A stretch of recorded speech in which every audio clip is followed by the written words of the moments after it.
Next लिखो, RX के निर्माण की विधियां पढ़ रहे थे अपन, ठीक है। और आरएक्स के निर्माण की विधियों में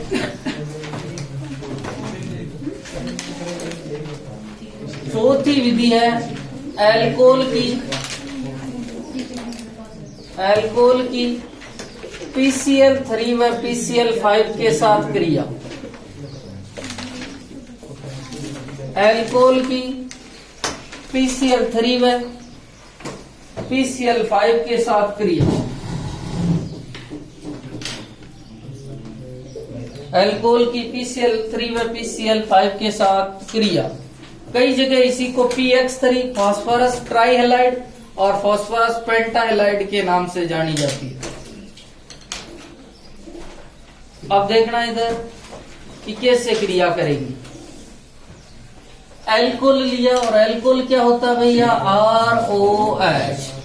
इसकी क्रिया मैं PCl5 के साथ में करवा रहा हूं। सिंपल है, जैसे SOCl2 को तोड़ रहे थे वैसे देखो, PCl3 Cl और इधर भी कौन आ जाएगा, Cl। यहां से तोड़ दो, यहां से तोड़ दो और यहां से क्या बनेगा भैया, RCl plus POCl3 plus HCl। ठीक है। सबसे अब की बार मैंने PCl3 के साथ में रिएक्शन करवानी है तो 3ROH अब की बार 3 मोल लेने पड़ेंगे। PCl3 के साथ में क्रिया तो 3 मोल RCl बनेगा और H3PO3 बनेगा। कैसे समझना, कितने मोल एल्कोहल लिया है, 3 मोल एल्कोहल तो ROH, ठीक है, ROH और तीसरा है ROH, ठीक है। इसकी क्रिया मैं PCl3 के साथ में करवा रहा हूं, PCl3 हो गया। आपको खुद को पता है कि जिसकी विद्युत ऋणता ज्यादा होती है उस पे नेगेटिव चार्ज आता है और कम विद्युत ऋणता पे पॉजिटिव चार्ज आता है। मैं इन दोनों के बीच का बंध तोड़ता हूँ। ये कार्बन है और ये कौन है भैया, ऑक्सीजन। कार्बन पे प्लस आएगा और ऑक्सीजन पे माइनस। ये बंध तोड़ता हूँ, इस पे प्लस और इस पे माइनस, ठीक है, इस पे प्लस और इस पे माइनस। अब मैं PCl3 को तोड़ता हूँ। क्लोरीन की विद्युत ऋणता 3 होती है, फास्फोरस की विद्युत ऋणता 2.1 के समथिंग होती है, ठीक है। अब बात करें यहाँ पर तो आपको पता है इस पे कौन सा चार्ज आएगा, प्लस, इस पे माइनस, ठीक है, वापस प्लस और माइनस, ये प्लस और माइनस।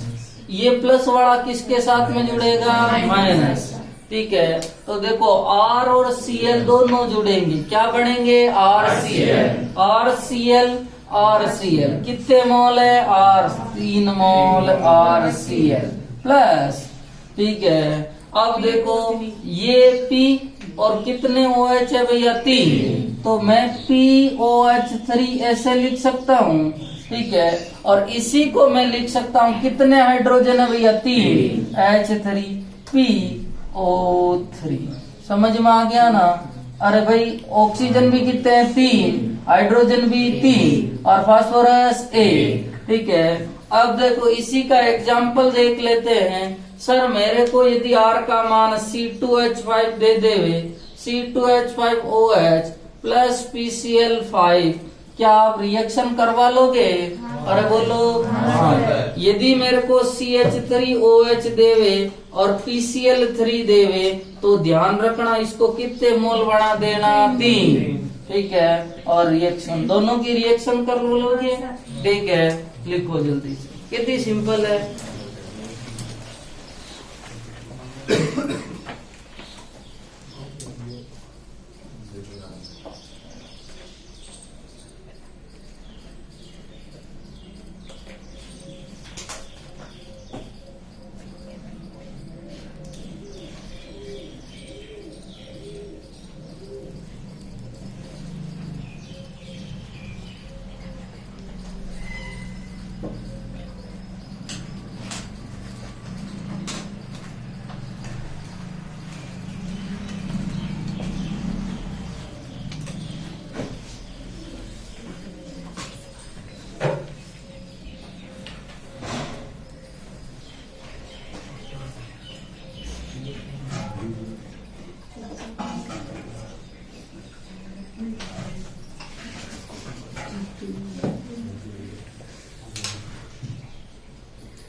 लिख लिया तुम?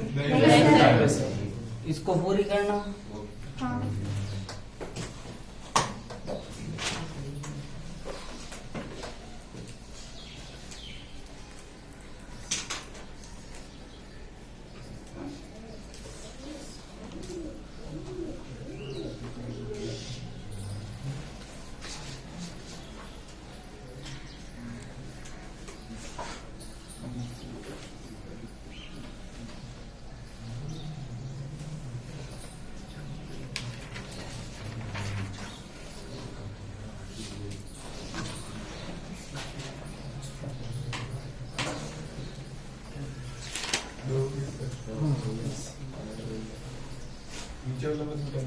हाँ, इधर देखना जगह, इधर देखो इसकी क्रिया किसके साथ में करवा रहा है? PCl। तो देखो PCl3, ठीक है, Cl और इधर भी Cl। कैसे तोड़ते हैं वो देखना, ठीक है। ROH, R का मान क्या दे दिया भैया? C2H। तो ऐसे तोड़ो PCl3, ठीक है, इधर भी Cl और इधर भी Cl, क्या बनेगा? C2H5Cl plus POCl3 plus HCl। और इसमें आपको जो है याद रखना है 3RCl। R का मान क्या दिया है? CH3, तो CH3Cl प्लस H3PO3, यही है भैया, ठीक है। पांचवी जो रिएक्शन है वो रिएक्शन समझना।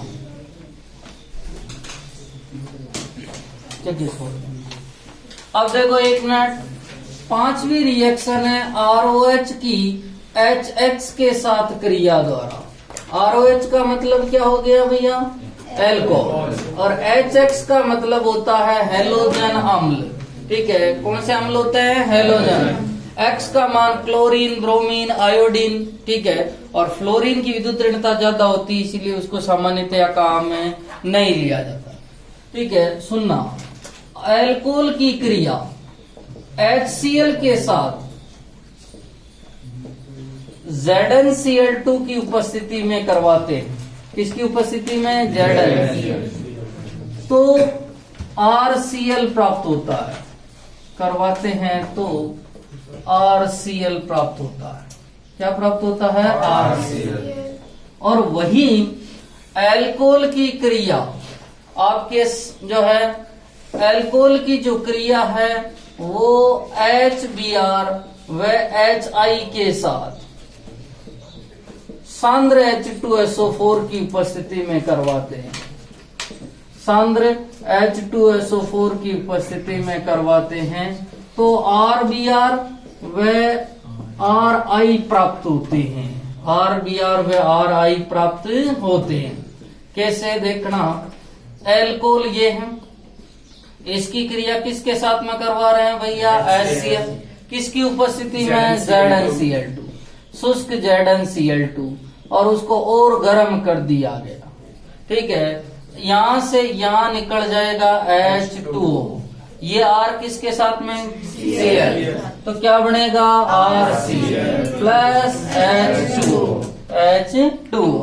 नेक्स्ट बात करते हैं कि सर यदि अपने पास में जो है ROH की क्रिया HBr के साथ में करवाऊं, या ROH की क्रिया सर HI के साथ में करवाऊं।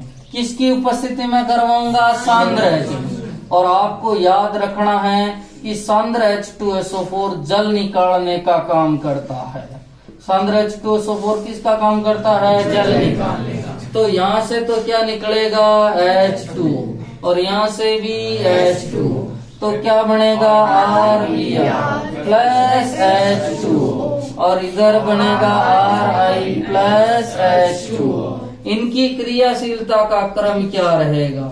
और क्रियाशीलता का क्रम कल भी देखा था कि जितना ज्यादा बंध लंबा होगा उसको तोड़ने में उतनी ही ज्यादा आसानी होगी। तो यहाँ सबसे ज्यादा क्रिया कौन करेगा? H, फिर HCl, फिर HCl, और सबसे कम कौन क्रिया करता है? H। ठीक है। और ROH की क्रियाशीलता और एल्कोहल की भी क्रियाशीलता होती है। एल्कोहल भी बहुत सारे प्रकार का होता है, 3 डिग्री भी होता है, 2 डिग्री भी होता है, और 1 डिग्री भी होता है। ठीक है। तो 3 डिग्री सबसे ज्यादा, फिर 2 डिग्री, और फिर 1 डिग्री। सर कैसे डिग्री नापते हैं समझना। जिसमें OH यदि 3 डिग्री कार्बन से जुड़ा हो तो वो 3 डिग्री एल्कोहल होगा। जैसे देखना, इसकी बात करें, ये कितने डिग्री एल्कोहल होगा? 3 डिग्री, क्योंकि OH कितने डिग्री पे जुड़ा हुआ? 3 डिग्री। ये कितने डिग्री होगा आपको पूछ लेवे तो 2 डिग्री, क्योंकि ये वाला कार्बन कितने डिग्री है? 2 डिग्री। और ये कितने डिग्री होगा? 1 डिग्री। ठीक है, आपको पता है। और ऐसे कैसे अपन हेलोजन में भी देखा था कि 3 डिग्री एल्किल हैलाइड, 2 डिग्री और 1 डिग्री। कुछ भी नहीं है, जिसमें हेलोजन जितने डिग्री से जुड़ा है वही उतने डिग्री हो जाएगा। समझ में आ गई? तो लिखो जल्दी।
एक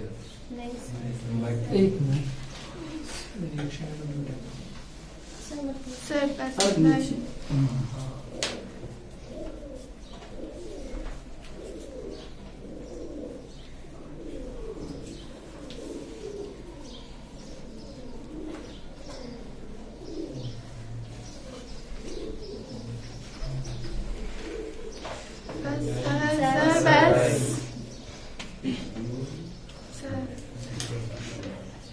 कितने नंबर हो गए इसके? 5।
अब देखो, एक मिनट उतार लिया ना सब?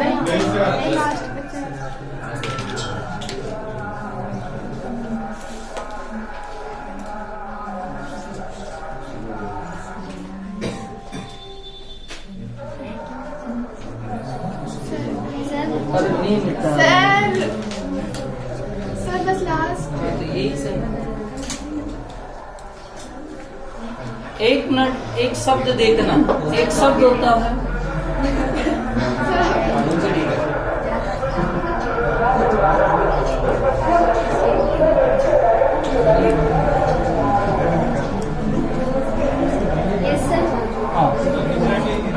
एक शब्द होता है हाइड्रोजनीकरण। क्या नाम होता है? हाइड्रोजन। और हाइड्रोजनीकरण जब भी आ जावे तो किसका योग होता है भैया? हाइड्रोजन। एक होता है हाइड्रोहेलोजनीकरण, और हाइड्रोहेलोजनीकरण का मतलब होता है किसका योग है? HX का। और एक होता है हेलोजनीकरण, और हेलोजनीकरण में किसका योग होता है? H2 का। किसका योग होता है? H2 का। अब यदि मैं इसमें विहाइड्रोजनीकरण लिख दूं तो क्या हो जाएगा? -H2, मतलब H2 का विलोपन होगा। विहाइड्रोहेलोजनीकरण का मतलब -HX, और विहेलोजनीकरण का मतलब -H2। ठीक है। अब देखो, एक शब्द होता है आपके निर्जलीकरण। एक तो होता है जल योजन, और जल योजन का मतलब तो होता है किसका योग है? H2O का। और वही हो जावे निर्जलीकरण, और निर्जलीकरण का मतलब -H2O। ठीक है। एक होता है कार्बोक्सिलीकरण। क्या नाम होता है? कार्बोक्सिली। और कार्बोक्सिलीकरण का मतलब होता है किसका योग होता है? CO2 का। और उसी कहते हुए विकार्बोक्सिलीकरण का मतलब -CO2। समझ में आ रहा ना? वी आते ही मतलब विलोपन होगा। अब वो जो कहेगा उसका विलोपन हो जाएगा। यदि वो कहता है विहाइड्रोजनीकरण तो हाइड्रोजन का विलोपन H2 के रूप में, विहाइड्रोहेलोजनीकरण -HX, और वी जो है हेलोजनीकरण का मतलब -H2। ठीक है।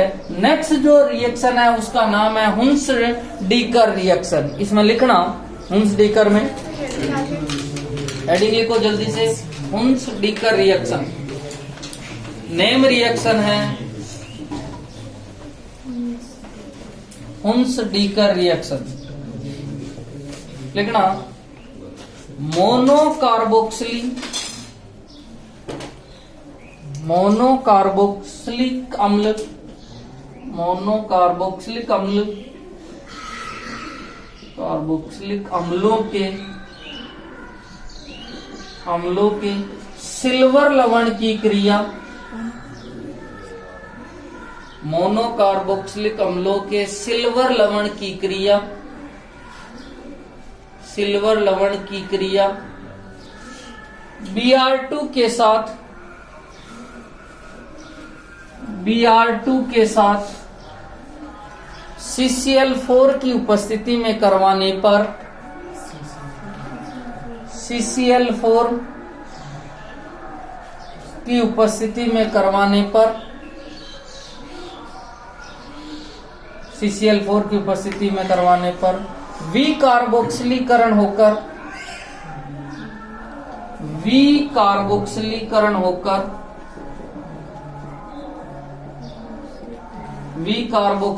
और विकार्बोक्सिलीकरण में मतलब कौन उड़ेगा? CO2। विकार्बोक्सिलीकरण होकर एक कार्बन कम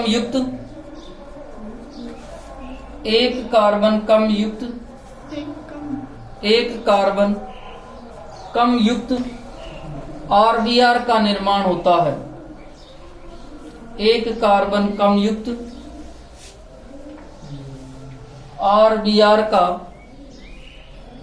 RBr मतलब एल्किल ब्रोमाइड RBr का निर्माण होता है।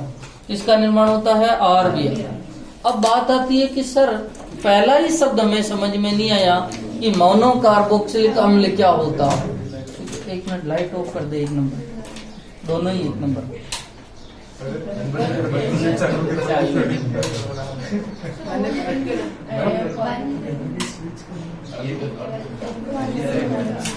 हाँ, एक मिनट। शब्द है मोनो कार्बोक्सिलिक अम्लों के सिल्वर लवण। पहला ही शब्द यही है। ये पहले तो ये देखे कि मोनो कार्बोक्सिलिक अम्लों के सिल्वर लवण होते क्या है। मेरे पास में कार्बोक्सिलिक अम्ल है